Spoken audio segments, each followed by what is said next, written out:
এভাবেই চোখের পলকে বিধ্বস্ত হলো বিমানটি। মাটিতে পড়ার আগে এটি বেশ কয়েকবার আকাশে চক্কর দিচ্ছিল, তবে আর শেষ রক্ষা হয়নি। ব্রাজিলের এই বিমান বিধ্বস্তে নিহত ৬২ জনের মধ্যে ঘটনাস্থল থেকে উদ্ধার করা হয়েছে।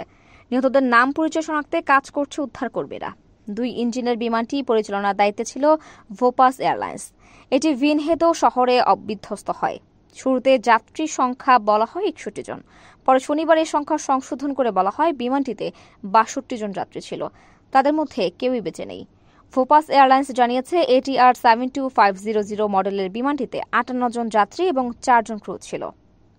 সামাজিক যোগাযোগ মাধ্যমে ছড়িয়ে পড়া ভিডিওতে দেখা গেছে বিমানটি বিধ্বস্ত হওয়ার আগে আকাশে কয়েকবার ঘুরছিল, পরে এটি মাটিতে বিধ্বস্ত হওয়ার সঙ্গে সঙ্গে আগুন ধরে যায়। বিমানটি আবাসিক এলাকায় বিধ্বস্ত হলেও বাসিন্দাদের কেউ মারা যায়নি। কর্তৃপক্ষ জানিয়েছে বিমানটি বিধ্বস্তের কারণে একটি বাড়ি ক্ষতিগ্রস্ত হয়েছে।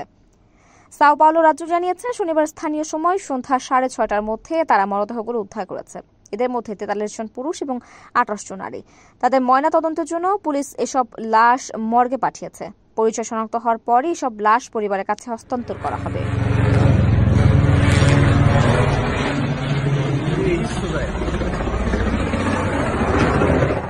প্রবাসীদের বিনিয়োগের শতভাগ নির্ভরযোগ্য প্রতিষ্ঠান প্রবাসী সিটি লিমিটেড। এখানে বিনিয়োগ করে হালাল মুনাফা অর্জন করুন।